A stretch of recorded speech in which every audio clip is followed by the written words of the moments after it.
안녕하세요. 좋은 하루 보내세요. 저희 채널이 마음에 드셨다면 좋아요와 구독 부탁드려요. 여러분의 응원이 힘이 된답니다. 자, 이제 실화를 하나 들려드릴게요. 제 며느리는 제 생일에 저를 지하실에 가두고는 제가 휴대전화를 가지고 있다는 사실조차 모른 채 파티를 즐기러 가버렸습니다. 1시간 뒤에 일어난 일은 며느리의 얼굴을 새하얗게 질리게 만들었습니다. 제 나이 67. 이 나이가 되면 사람들은 흔들의자에 앉아 보내는 아늑한 저녁, 집안을 뛰어다니는 손주들, 부엌에서 풍겨오는 빵 굽는 냄새를 상상합니다. 저 또한 그런 삶을 원했습니다. 평온과 가족의 따스함을 꿈꿨죠. 하지만 저는 제 돈으로 산 집 지하실에 제 생일날 갇히는 신세가 되었습니다. 이건 꾸며낸 이야기가 아닙니다. 제 인생입니다. 제 이름은 박정숙입니다. 모든 것은 3년 전 제 남편 영철 씨가 심근경색으로 세상을 떠나면서 시작되었습니다. 우리는 42년을 함께 살았습니다. 그는 믿음직한 사람이었고 평생을 KTX 관제사로 일했습니다. 시간을 잘 지키고 매사에 철저했죠. 모든 것이 시간표대로였습니다. 정수가 기차는 지각을 용서하지 않아라며 웃곤 했죠. 그는 질서를 책임졌고 저는 아늑함을 책임졌습니다. 우린 달랐지만 서로에게 아주 잘 맞았습니다. 그가 떠난 후 집은 텅 비고 고요해졌습니다. 저는 오랫동안 외로움에 익숙해지지 못했습니다.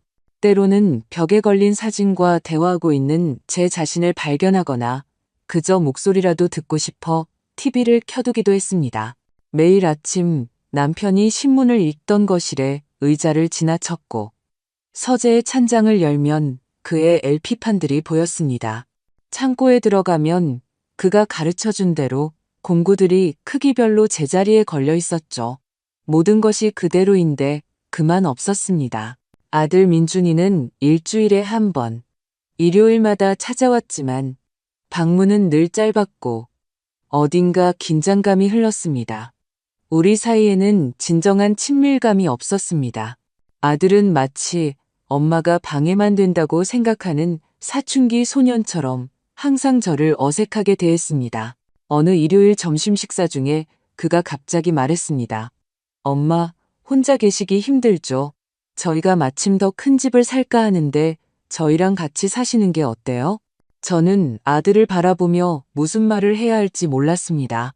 제게는 제 집, 제 삶이 있었습니다. 비록 텅 비었지만요. 하지만 민준이의 눈에서 걱정 어린 무언가를 보았습니다.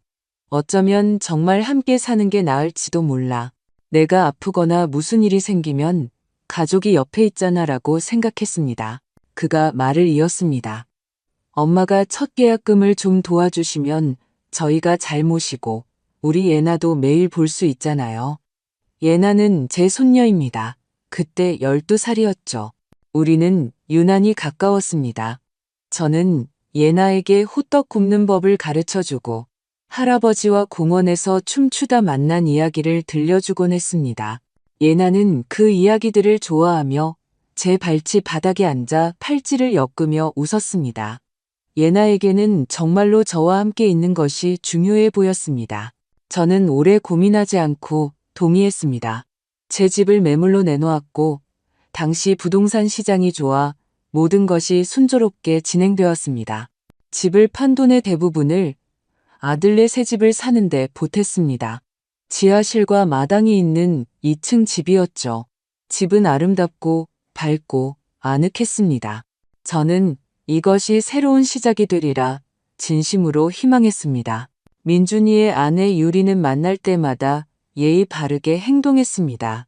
어머님, 정말 고우세요. 어머님께서 만드신 음식은 정말 맛있어요. 이제 함께 살게 되어 정말 기뻐요. 저는 그때 그녀의 미소가 눈까지 닿지 않는다는 것과 목소리가 마치 연습한 것처럼 부자연스럽다는 것을 알아채지 못했습니다. 그저 피곤하거나 긴장해서 그러려니 하고 넘겼습니다. 제게는 부엌 옆 1층 방이 배정되었습니다. 그래야 엄마가 편하시죠. 라고 민준이가 말했습니다. 처음 몇 달은 괜찮았습니다. 저는 요리를 돕고 가끔 학교에서 돌아오는 예나를 맞이했습니다. 유리는 항상 자기 가게 일로 바빴습니다. 수원 외곽에 있는 그녀의 네일샵은 의자가 두어 개뿐인 작은 공간이었지만 그녀는 마치 프리미엄 살롱 체인을 소유한 것처럼 이야기했습니다. 민준이는 인테리어 자재 회사에서 재고 관리를 했습니다. 그가 말하길 재미는 없지만 안정적인 직업이라고 했습니다. 그러다 사소한 일들이 시작되었습니다. 유리는 손님이 오면 저를 식사 자리에 부르는 것을 잊기 시작했습니다. 제가 너무 크게 웃는다고 말하거나 제 물건들이 인테리어를 망친다고 했습니다. 어머님, 그 스웨터는 너무 촌스러워요. 이 블라우스는 어머님 얼굴색이랑 전혀 안 어울리고요. 제 요리책들은 부엌 선반에서 사라졌습니다. 여기도 공간이 좁아서요라고 그녀는 설명했습니다. 제가 모아온 도자기, 인형과 새 장식품들은 벽난로에서 제 옷장 안으로 옮겨졌습니다. 거실 스타일이 바뀌었거든요. 저는 이 모든 것을 참으며 미소 짓고 방해되지 않으려 애썼습니다. 민준이는 항상 일하거나 휴대전화만 들여다보느라 바빴습니다. 예나는 자기 방에 틀어박히기 시작했고 우리는 점점 대화가 줄었습니다. 그리고 유리는 마치 관리인처럼 행동하기 시작했습니다. 박 여사님, 제발 컵 좀 싱크대에 두지 마세요. 온도 조절기는 만지지 마시고요. 관리비가 너무 많이 나와요. 세탁기는 화요일과 목요일엔 제 차지인 거 기억하시죠? 아들에게 이야기하려 했지만 그는 손을 내저으며 말했습니다. 엄마, 과장하시는 거예요. 유리가 그냥 정리정돈을 좋아하는 것뿐이에요.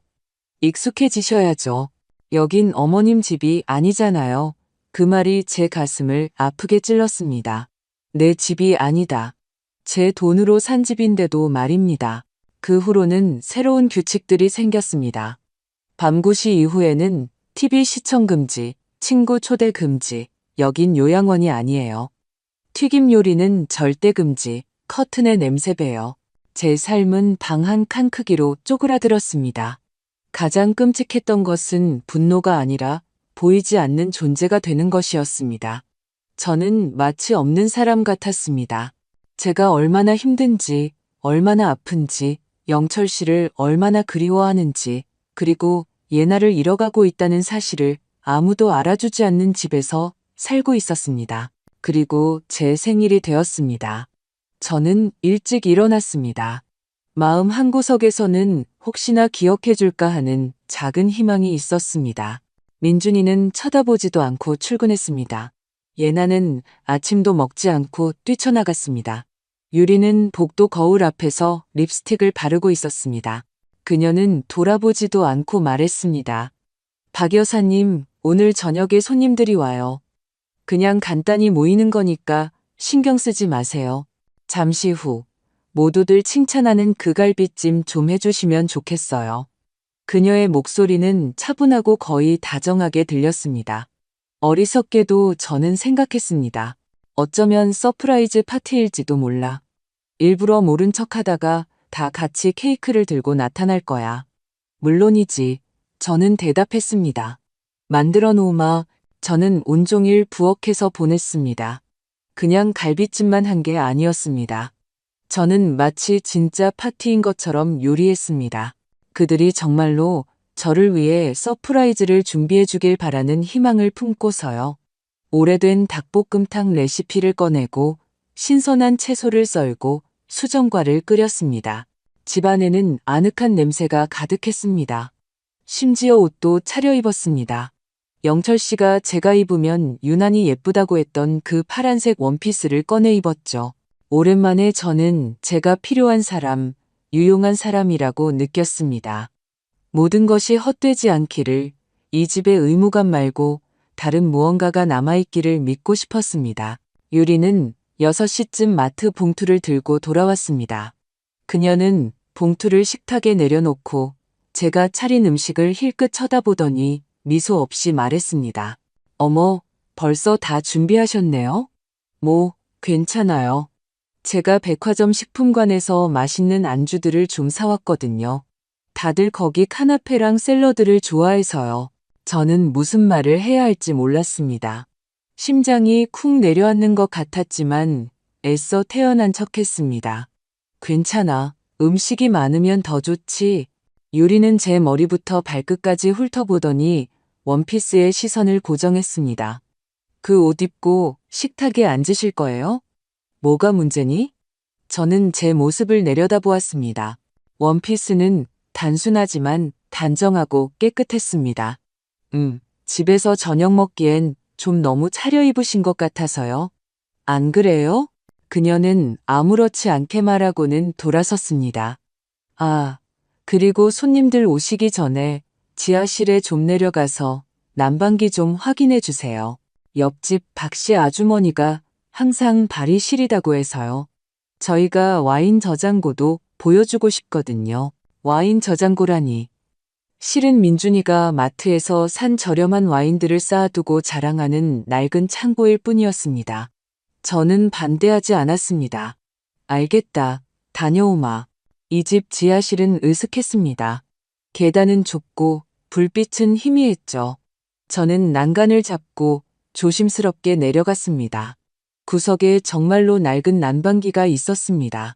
저는 스위치를 켜고 열선이 달아오르기를 기다렸습니다. 그때 위에서 발소리가 들렸습니다.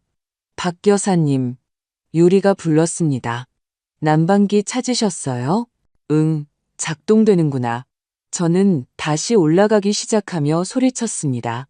하지만 서너 계단도 오르기 전에 둔탁한 소리가 들렸습니다. 문이 쾅 닫히고 잠금쇠가 철컥하는 소리가 났습니다. 유리야, 저는 소리쳤습니다. 문이 닫혔어. 순간 정적이 흐르고 이내 그녀의 평온하고 걱정 없는 목소리가 들렸습니다. 알아요, 박 여사님. 열어줘. 이게 무슨 장난이야? 장난 아니에요. 목소리가 차가워졌습니다. 그냥 그래야만 해서요. 저는 차가운 지하실 한가운데 서서 제가 들은 말을 믿을 수가 없었습니다. 유리야, 제발 열어줘. 오늘 내 생일이잖아. 아, 그래서 그렇게 차려입으셨구나. 그녀가 비웃었습니다. 아니요, 박 여사님. 이건 당신의 파티가 아니에요. 우린 그냥 친구들을 초대한 거고, 당신은 자주 분위기를 망치잖아요.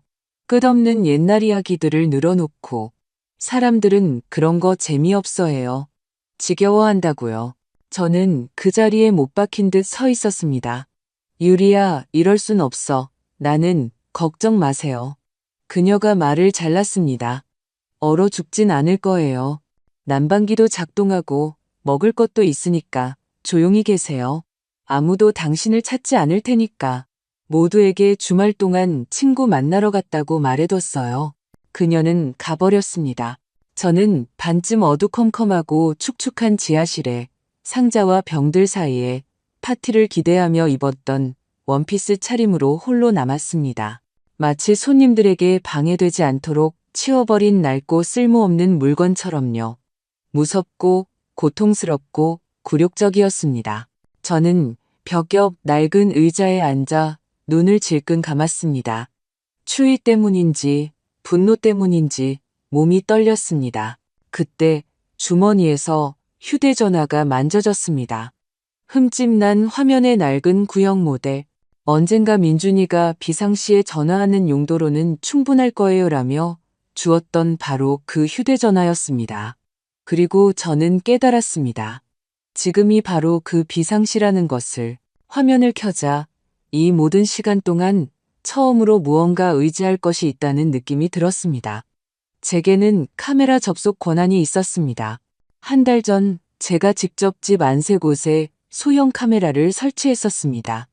처음에는 귀걸이와 수첩이 없어져서였지만 나중에는 그냥 불안해서였습니다. 문화센터 친구인 은경 씨가 전자제품 회사에 다니는 아들을 통해 기기 구매를 도와주었습니다. 카메라는 거의 눈에 띄지 않았습니다. 하나는 제 방에, 다른 하나는 거실에, 세 번째는 부엌에 있었죠. 저는 라이브 영상 앱을 열었습니다. 세 개의 창이 떴습니다. 손님들은 이미 와 있었습니다. 와인잔을 든 여자들, 셔츠 차림의 남자들, 웃음소리, 음악소리. 식탁은 유리가 사온 그 화려한 안주들로 가득 차 있었습니다. 제가 만든 갈비찜은 아무도 건드리지 않은 채 한쪽에 놓여 있었습니다. 소리를 켰습니다. 어머님은 어디 계세요?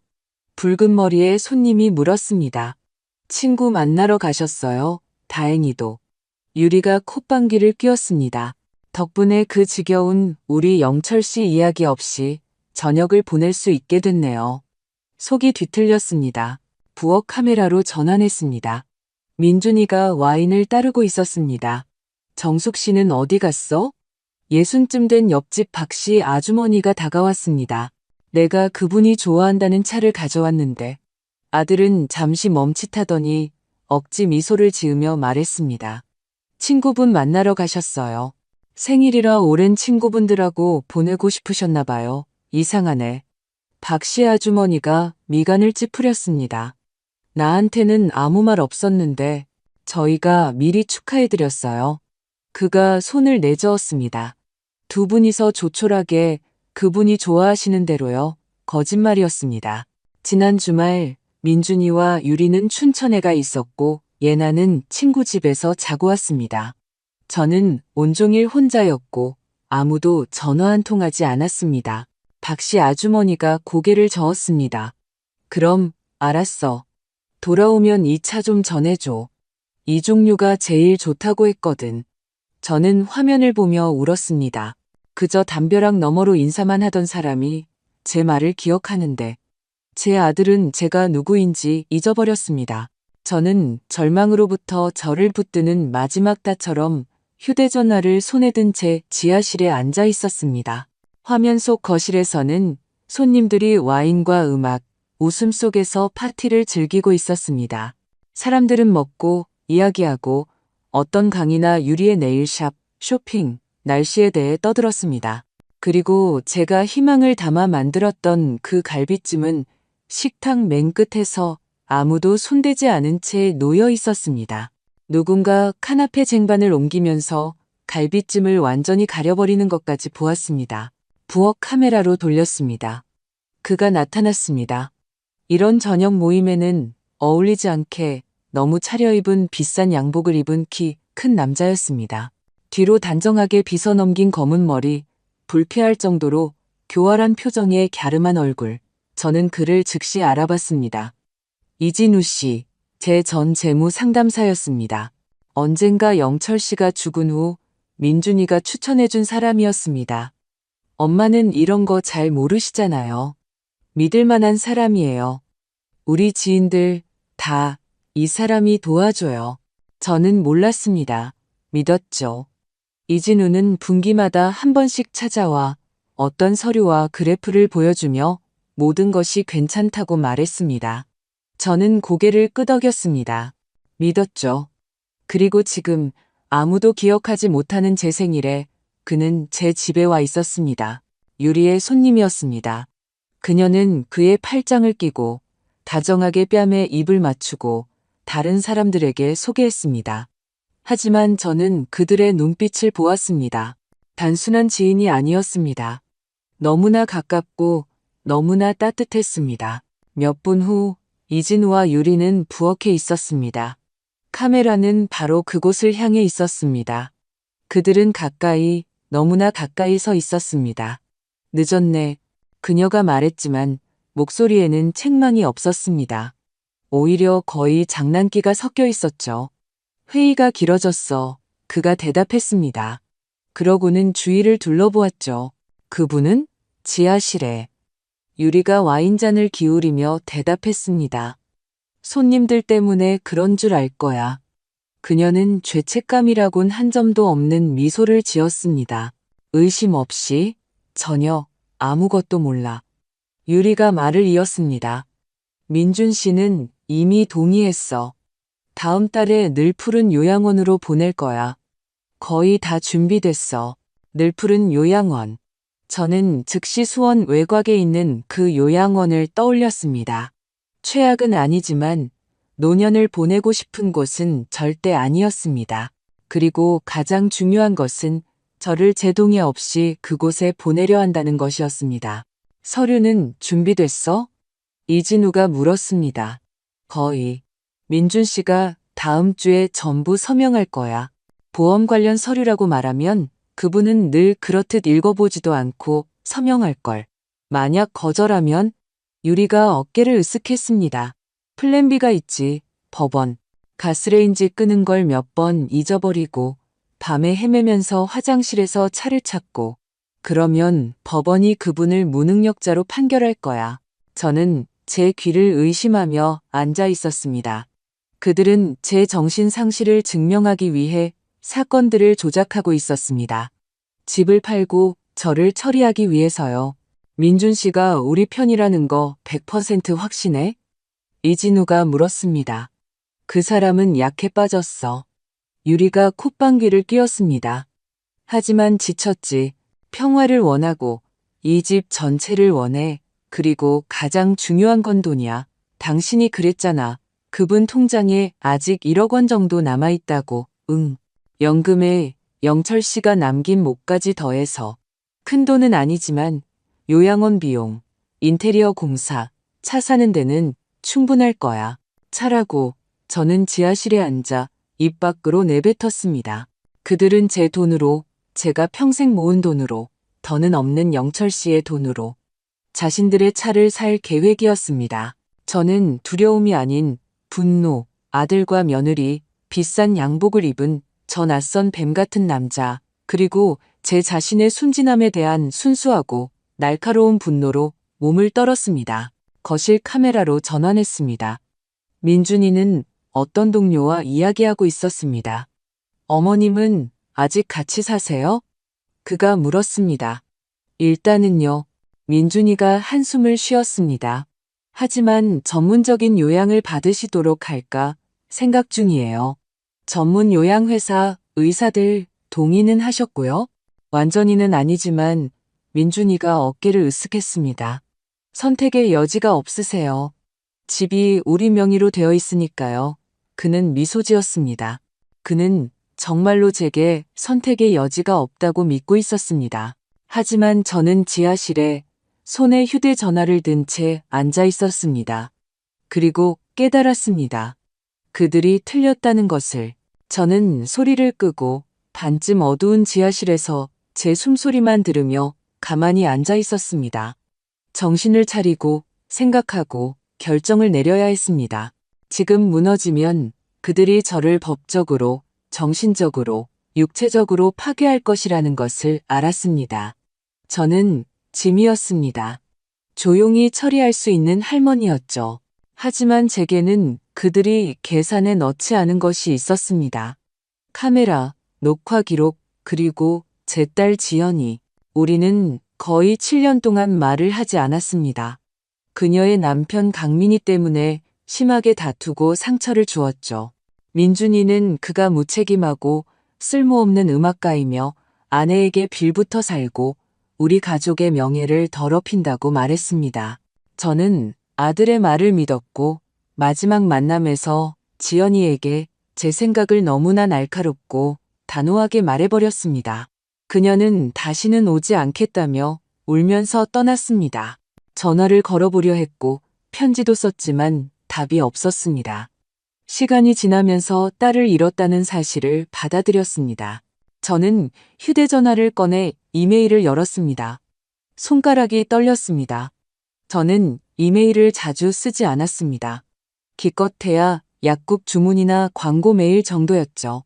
하지만 무언가가 스팸함을 보라고 속삭였습니다. 그리고 거기 그녀의 편지들이 있었습니다. 6년 동안 하나씩. 처음에는 망설이는 듯 따뜻하게, 그 다음에는 간절하게, 나중에는 고통스럽게. 엄마, 아직도 기다리고 있어요. 보고 싶어요. 원망 안 해요. 그냥 우리 얘기 좀 했으면 좋겠어요. 전화를 안 받으시네요. 이걸 읽으실지 모르겠지만 그냥 엄마를 잊을 수가 없어요. 우리 아들, 아빠 이름 따서 영철이라고 지었어요. 벌써 3살인데 아빠랑 똑같이 생겼어요. 파란 눈에 웃는 모습까지요. 저는 읽으며 울었습니다. 그리고 깨달았습니다. 이 모든 시간 동안 그녀는 곁에 있었습니다. 제가 몰랐을 뿐, 물론 이제 모든 것이 분명해졌습니다. 유리가 전화를 가로채고 편지가 자동으로 스팸함으로 가도록 설정해둔 것이었습니다. 그녀는 저를 혼자 남겨두기 위해 모든 짓을 다 했습니다. 하지만 지연이는 저를 잊지 않았습니다. 외면하지 않았습니다. 그리고 그녀는 사회복지사였습니다. 저처럼 도움이 필요한 노인들을 돕는 일을 하고 있었죠. 저는 전화 아이콘을 누르고 번호를 입력했습니다. 손이 떨렸습니다. 신호음이 한 번, 두 번, 세 번, 다섯 번째 신호음에서 따뜻하지만 지친 목소리가 들렸습니다. 여보세요? 지현아. 엄마야. 침묵. 엄마? 목소리가 떨렸습니다. 나야. 도움이 필요해. 그리고 내 편지들 이제 봤어. 잠시 멈춤. 그리고 흐느끼는 소리. 정말 엄마예요? 저는 몰랐어요. 지연아, 맹세해. 난 몰랐어. 이건 전부 유리 짓이야. 네, 그녀가 숨을 내쉬었습니다. 그리고 상황이 훨씬 더 안 좋아. 저는 모든 것을 털어놓았습니다. 어떻게 갇혔는지, 그들의 대화, 요양원 계획, 돈 문제, 카메라, 유리와 이진우, 민준이에 대한 모든 것을요. 지연이는 조용히 들으며 전문가처럼 가끔 명확한 질문만 던졌습니다. 엄마, 마침내 그녀가 말했습니다. 이건 단순한 가족 갈등이 아니에요. 범죄예요. 나를 믿니? 저는 그녀가 노망이라고 생각할까봐 두려웠습니다. 당연히 믿죠. 저는 이런 사례를 매주 봐요. 하지만 엄마는 증거가 있고 제가 있잖아요. 저는 참지 못하고 울음을 터뜨렸습니다. 우리가 제대로 처리할 거예요. 그녀가 말을 이었습니다. 이제 단계별로 해요. 모든 편지와 영상을 저장해서 저한테 보내세요. 어떻게 하는지 설명해 드릴게요. 그 다음 제가 경찰과 변호사에게 전화할게요. 1시간 반 뒤에 도착할 거예요. 가는 길에 필요한 조치를 다 해놓을게요. 우리는 단계별로 진행했습니다. 저는 편지, 스크린샷, 기록들을 보냈고 그녀는 모든 것이 도착했는지 확인했습니다. 이제 경찰에 전화할게요. 그녀가 말했습니다. 엄마, 힘내세요. 모든 게 잘 될 거예요. 지금 가고 있어요. 우리는 전화를 끊었습니다. 저는 휴대전화를 내려놓고 눈을 감았습니다. 오랜만에 외롭지 않았습니다. 제게는 딸이 있고 기회가 있었습니다. 그리고 저는 더 이상 침묵하지 않을 것입니다. 지연이와 통화한 후 오랫동안 얼어붙어 있던 무언가가, 즉 살고 싸우고 포기하지 않으려는 의지가 꿈틀거리는 것을 느꼈습니다. 모든 것이 어떻게 끝날지는 몰랐지만 낡은 가방처럼 요양원에 보내지지는 않으리라는 것은 분명히 알았습니다. 다시 거실 카메라를 켰습니다. 파티는 한창이었습니다. 유리는 와인잔을 손에 들고 손님들 사이를 오가며 웃음꽃을 피웠습니다. 그녀는 마치 인생의 주인처럼 빛나고 있었습니다. 민준이는 구석에 앉아 약간 비틀거리며 와인잔을 들고 있었습니다. 그의 얼굴에는 이상한 표정이 완전히 즐겁지도 슬프지도 않은, 마치 어딘가 먼 곳에 있고 싶어하는 듯한 표정이 어렸습니다. 소리를 켜자 그가 이웃에게 말하는 소리가 들렸습니다. 모르겠어요. 늘 푸른 요양원이 최선의 선택은 아닐지도 몰라요. 후기를 보니 직원이나 식사에 대한 불만이 많던데 뭔가 좀 이웃이 어깨를 으쓱했습니다. 대신 저렴하잖아. 자네가 거기 살 것도 아닌데 뭘. 자네에겐 가족도 있고 딸도 있는데 최고급 요양원은 감당 못해. 그래도 우리 엄마인데. 민준이가 중얼거렸습니다. 그럼 엄마를 자네 방에서 재울 건가? 둘은 웃음을 터뜨렸습니다. 제 가슴 속에서 무언가 툭 끊어지는 것 같았습니다. 존중은 말뿐이었고 사랑은 습관이었으며 보살핌은 할당량이었습니다. 부엌으로 카메라를 전환했습니다.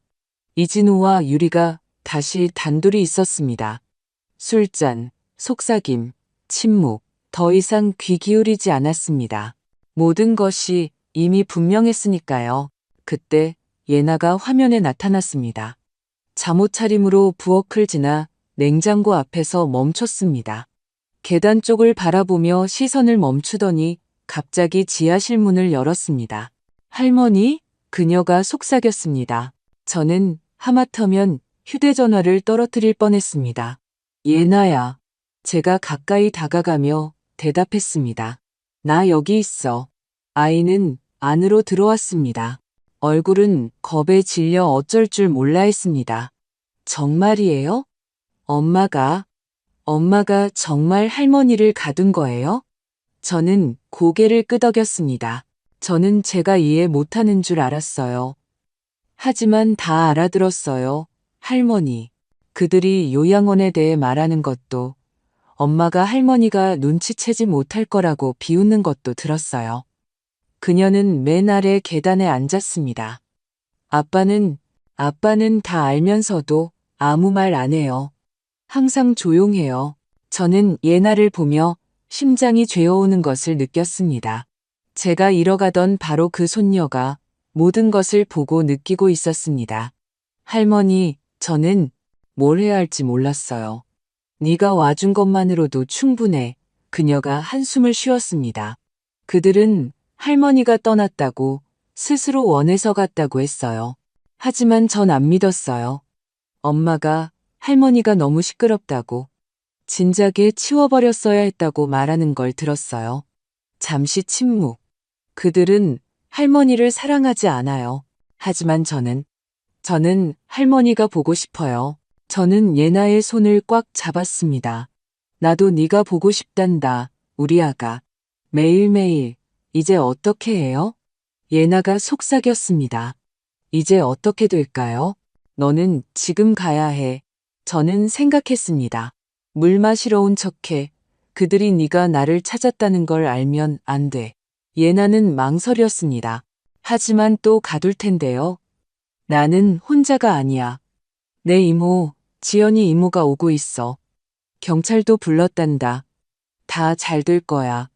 예나는 놀랐습니다. 지연 이모요? 이모가 존재해요? 그럼, 아가. 그리고 너한테는 사촌도 있단다. 얘기 못 들었니? 아니요. 그녀가 고개를 저었습니다.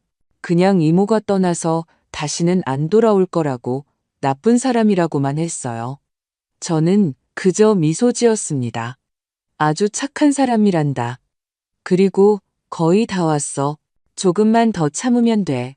우리는 서로를 안았습니다. 저 다시 올게요. 예나가 속삭였습니다.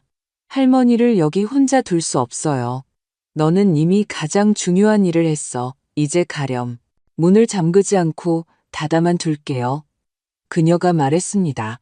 그러면 만약에 할머니가 나오실 수 있을 거예요. 그녀는 위로 올라갔습니다. 몇 초 후 유리의 목소리가 들렸습니다. 너 어디 갔었어? 물 마시러요. 예나가 차분하게 대답했습니다. 목이 말라서요. 내 파란색 물병 찾느라 오래 걸렸구나. 유리가 무언가 중얼거리며 가버렸습니다. 저는 숨을 내쉬었습니다. 제게는 다시 희망이 생겼습니다. 제 손녀는 무너지지 않았고 제 딸은 곧 올 것이며 진실은 제 휴대전화 안에 있었습니다. 20분쯤 지났습니다. 저는 여전히 지하실에 앉아 3개의 카메라 창이 돌아가는 휴대전화를 무릎에 놓고 있었습니다. 집은 점차 조용해졌습니다. 손님들이 떠나기 시작했습니다. 누군가는 문 앞에서 작별 인사를 하고 누군가는 복도에서 스카프나 모자를 챙기며 꾸물거렸습니다. 와인은 거의 바닥났고 웃음소리는 힘이 빠졌습니다. 화면에는 몇 시간 전만 해도 오늘이 누구의 생일인지조차 기억하지 못했던 바로 그 얼굴들이 비쳤습니다. 저는 육체적인 피로가 아닌 감정적인 피로를 느꼈습니다. 손가락이 떨리고 머리가 윙윙거렸지만 버텼습니다. 얼마 남지 않았습니다. 지연이는 가까이 오고 있고 경찰도 곧 도착할 것입니다. 메시지를 확인했습니다. 엄마, 가는 중이에요. 경찰은 15분 뒤에 도착할 거예요. 절대 포기하지 마세요. 우리가 곁에 있어요. 잠시 눈을 감았습니다. 그때 위에서 소음이 들렸습니다. 문이 쾅 닫히고 웃음소리, 마지막 손님들이었습니다. 잠시 후 유리의 목소리가 들렸습니다. 휴, 드디어 다 갔네. 그러게. 민준이가 중얼거렸습니다. 거실 카메라를 켰습니다. 그는 약간 취한 채 소파에 앉아 있었습니다. 피곤해. 이마를 문질렀습니다. 빨간 원피스를 입은 유리가 신발을 벗어던지고 그의 옆에 앉았습니다. 당신 어머니는 정말 분위기 망치는 데는 선수라니까. 그녀가 와인을 홀짝이며 말했습니다. 여기 있지도 않았잖아. 그가 중얼거렸습니다. 바로 그거지. 그리고 그 갈비찜 말이야. 보기 흉해서 치워버렸어. 그가 그녀를 쳐다봤습니다. 유리야, 우리 너무 심한 거 아니야? 그녀가 그에게 획 돌아섰습니다. 심하다고? 그 여자는 방해만 돼. 에너지를 빨아먹는다고. 당신도 알잖아.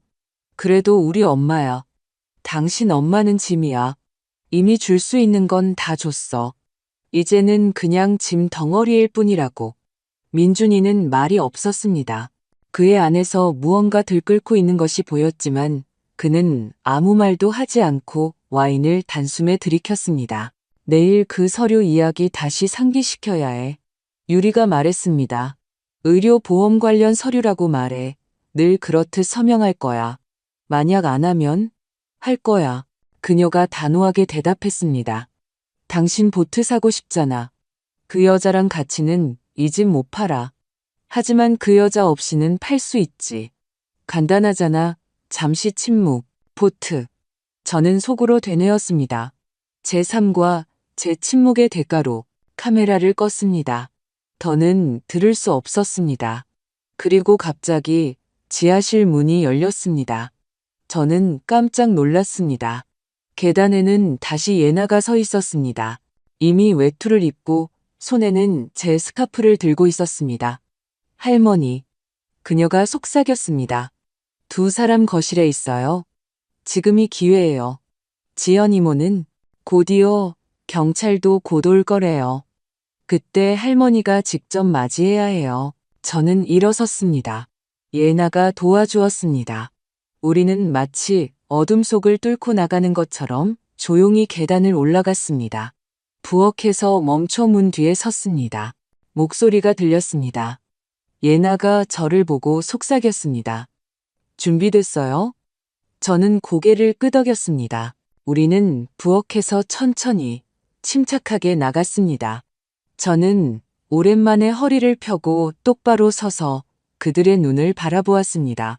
아침에 입었던, 잊지도 않았던 파티를 위한 원피스를 입고 손에는 휴대전화를, 곁에는 손녀를 둔 채로 유리는 와인잔을 입에 댄 채 굳어버렸습니다. 민준이는 자세를 바로잡았습니다. 이진우는 마치 자기 눈을 믿지 못하겠다는 듯 돌아보았습니다. 엄마, 민준이가 중얼거렸습니다. 어떻게? 지하실에 있었단다. 제가 침착하게 말했습니다. 내 아내가 내 생일에 나를 그곳에 가뒀어. 유리는 일어서지도 않고 그저 콧방귀를 뀌었습니다. 무슨 말도 안 되는 소리예요. 박 여사님, 스스로 거기 들어가서 갇히셨겠죠? 문 작동법을 잊어버리셨나 보죠? 정말? 저는 눈썹을 치켜 올렸습니다. 그런데 왜 열쇠가 바깥에서 돌아가 있었고 나는 문을 열 수 없었을까? 유리는 이미 일어서 있었습니다. 과장하지 마세요. 이건 오해예요. 그럼 요양원에 대한 것도 오해겠구나. 내 동의 없이 서명을 준비하고 있던 서류들도 당신과 이진우 씨가 내 계좌에서 빼내고 있던 돈도 전부 오해겠네. 침묵이 흘렀습니다. 거짓말이에요. 유리가 내뱉었습니다. 저는 전화기를 꺼내 들었습니다. 그럼 이건 녹화 영상이고 그리고 두 사람이 요양원으로 저를 보내고 집을 처분할 계획을 논의하던 부엌 영상을 틀었습니다. 유리의 얼굴이 새하얗게 질렸고 이진우는 시선을 떨궜습니다. 민준이는 두 손으로 얼굴을 가렸습니다. 나한테는 전부 다 있어. 녹화 기록? 스크린샷, 편지, 위조 서명, 계좌 이체 내역까지 전부. 유리가 말을 더듬었습니다. 남의 집에 카메라를 설치하는 건 불법이에요. 이건 내 집이야. 제가 침착하게 대답했습니다. 내 돈으로 산 집. 그때 초인종이 울렸습니다. 차분하지만 단호한 벨소리가 반복되었습니다. 유리는 움찔했고 이진우는 급히 몸을 바로 세웠습니다. 민준이는 소파에 붙어버린 듯 움직이지 않았습니다. 누구예요? 유리가 물었지만 그녀는 이미 답을 알고 있었습니다. 목소리가 떨렸습니다. 저는 천천히 문으로 걸어갔습니다. 제 옆에는 제 손을 꼭 쥔 예나가 있었습니다. 문을 열자 문턱에 지연이가 서 있었습니다. 코트를 입고 손에는 서류 폴더를 들고 있었습니다. 뒤에는 경찰과 안경을 쓴 검은 양복의 남자가 있었습니다. 엄마, 그녀가 침착하게 말했습니다. 이제 괜찮아요. 저희가 왔어요. 들어오너라. 제가 조용히 대답했습니다. 다들 너희를 몹시 기다리고 있었단다. 경찰관이 고개를 끄덕였습니다. 안경 쓴 남자가 자신을 소개했습니다. 강민석 변호사입니다. 따님의 신고로 왔습니다. 모든 게 확인되었나요? 제가 물었습니다. 그 이상입니다. 그가 고개를 끄덕였습니다. 이제 박정숙 여사님께서는 완전히 안전하십니다. 이 순간부터 아무도 여사님이나 여사님의 재산을 마음대로 처분할 수 없습니다. 우리는 거실로 들어갔습니다. 유리는 이미 평상복으로 갈아입고 있었습니다. 민준이는 여전히 그대로 앉아 있었고 이진우는 벽에 기대어 서 있었습니다. 경찰관이 짧게 자신을 소개했습니다. 이경희입니다. 불법 감금 및 금융사기 혐의 신고건으로 출동했습니다.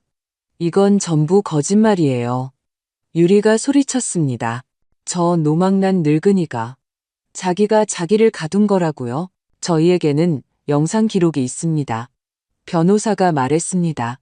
그리고 서신, 은행 거래 내역, 위조 서류, 그리고 이 집에 있던 아이의 증언도 확보했습니다. 유리의 얼굴이 하얗게 질렸습니다. 나 여기서 이딴 헛소리 듣고 있을 수 없어요. 그녀가 소리쳤습니다. 최유리 씨, 경찰관이 침착하게 그녀를 제지했습니다. 지금 무언가를 지시할 입장이 아니십니다. 접수된 신고에 따라 조사가 진행될 것입니다.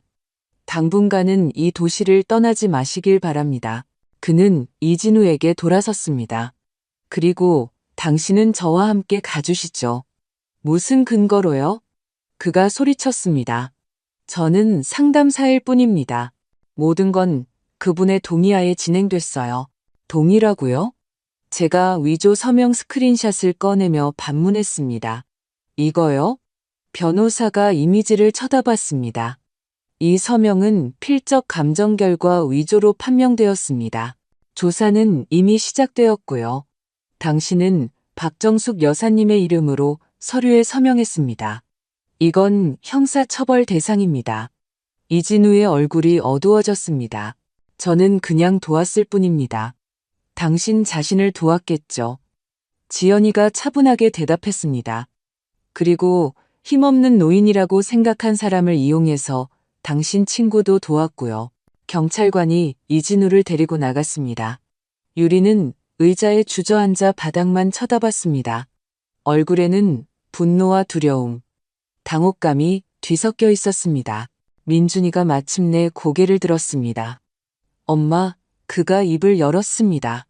저는 일이 이렇게 될 줄은 몰랐어요. 너는 아무 생각도 안 했지. 제가 말을 잘랐습니다. 너는 그냥 서명하고 침묵하고 눈을 돌렸어. 보트와 인테리어 공사라는 약속에 넘어가서 말이야. 무서웠어요. 그가 중얼거렸습니다. 어떻게 멈춰야 할지 몰랐어요. 그냥 멈춰라고 말했으면 됐어. 아니면 적어도 나를 저 여자 손에 넘기지만 않았어도 됐지. 저는 유리를 쳐다봤습니다. 그녀는 돌아보지도 않았습니다. 민준이는 고개를 숙였습니다. 그 순간 저는 분노가 아닌 공허함을 느꼈습니다.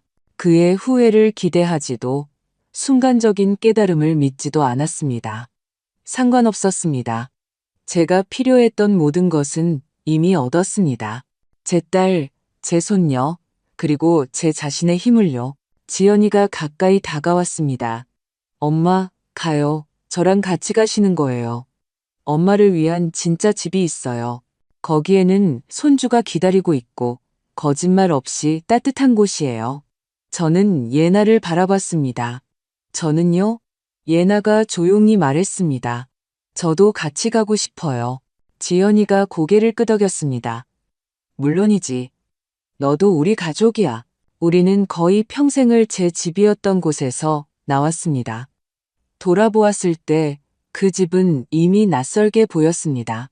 영철 씨와 함께 손수 페인트를 칠했던 벽, 팔을 심었던 현관계단, 일요일마다 호떡을 붙이던 부엌. 모든 것이 빛바랜 듯 했습니다. 저는 고통도 연민도 느끼지 못했습니다. 그저 조용히 이제 됐다고 생각할 뿐이었습니다. 예나는 제 손을 잡고 있었고 지연이는 차 옆에서 기다리고 있었습니다. 우리 뒤에서는 변호사와 경찰이 아직 유리와 이야기하고 있었습니다. 민준이는 작별 인사를 하러 나오지 않았습니다. 다시는 여기 안 돌아오실 거예요? 예나가 물었습니다. 저는 고개를 저었습니다. 여기는 더 이상 내 집이 아니란다.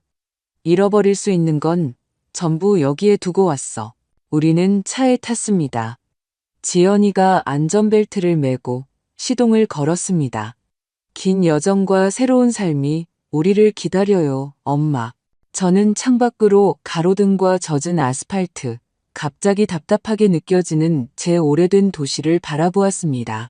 지현아, 나를 용서해다오. 제가 조용히 말했습니다. 그때 했던 말들, 그 다툼, 전부 오래전에 용서했어요. 엄마가 얼마나 아팠는지 몰랐을 뿐이에요. 그럼 너는 그 모든 시간 동안 편지를 썼어요. 기다렸어요. 언젠가 엄마가 이메일을 열어볼 거라고 믿었어요. 내가 위험에 처한 건 어떻게 알았니? 지연이가 한숨을 쉬었습니다. 우연이었어요. 한 텔레그램 채널에서 늘 푸른 요양원에 대한 후기를 봤는데 이름이 비슷한 여성이 쓴 글이었어요.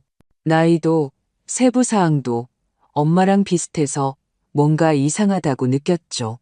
그래서 엄마의 옛날 번호로 전화해봤는데 없는 번호라고 나오더라고요.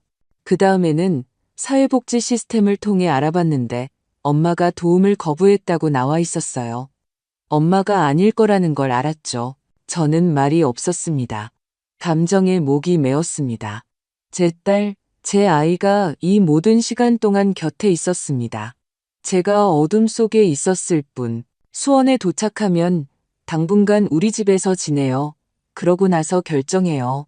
엄마 방, 엄마만의 공간이 생길 거예요. 그리고 가장 중요한 건 엄마의 사람들이 생길 거고요. 그녀가 미소 지었습니다. 다시 사는 게 얼마나 힘든지 알아요. 하지만 엄마는 해낼 수 있어요. 우리가 함께니까요. 1시간 후 우리는 작은 주유소에 멈춰 잠시 몸을 풀었습니다. 밤은 쌀쌀했습니다. 지연이는 차를 사러 갔고 예나는 저와 함께 남았습니다. 그녀는 저를 보며 말했습니다. 할머니, 이제 행복하세요? 저는 생각했습니다. 서둘러 대답하지 않았습니다. 아직은 아니야. 하지만 더 이상 불행하지는 않아. 잠시 침묵. 그리고 그건 세상 전부나 마찬가지란다. 한 달이 지났습니다. 저는 지연이네 집에서 살고 있습니다. 아늑하고 소박하지만 아주 인간적인 곳입니다. 우리는 함께 저녁을 준비하고 손주는 제게 그림을 가져다 줍니다. 예나는 주말마다 옵니다. 저는 다시 사람들 속으로 나갔습니다. 65세 이상 클럽을 찾아 금요일마다 그곳에 갑니다. 거기서는 노래하고 장기를 두고 삶이 있습니다. 그 집은 팔렸습니다. 돈의 일부는 변호사 비용으로 나머지는 제 필요를 위해 쓰였습니다. 모든 것이 정직하고 제 통제하에 있습니다. 유리는 해고되었고 이진우는 집행유예를 선고받았습니다. 민준이는 그 이후로 보지 못했습니다. 그는 몇 번 문자를 보내 용서를 구했지만 저는 답장하지 않았습니다. 원망해서가 아닙니다. 그저 제 안에 더 이상 그를 위한 자리가 없기 때문입니다. 저는 노년에 대해 얼마나 쉽게 보이지 않는 존재가 될 수 있는지, 얼마나 빨리 엄마에서 짐으로 변할 수 있는지에 대해 많이 생각합니다. 하지만 이제 저는 가장 중요한 것을 압니다. 늙었다는 것이 침묵할 이유는 되지 않는다는 것. 가족이란 핏줄로 이어진 사람들이 아니라 선택으로 곁에 있는 사람들이라는 것. 그리고 인생은 당신 스스로 멈춤이라고 말하기 전까지는 계속된다는 것을요. 만약 이 이야기를 끝까지 들으셨다면 당신이 어디 사는지, 몇 살인지 알려주세요. 그리고 가장 중요한 것은 당신의 삶에 더는 참고 싶지 않은 사람이 있는지요. 공유해주세요. 그러면 저희는 또 다른 이런 이야기를 들려드리겠습니다. 왜냐하면 여기는 동화가 아닌 현실이니까요.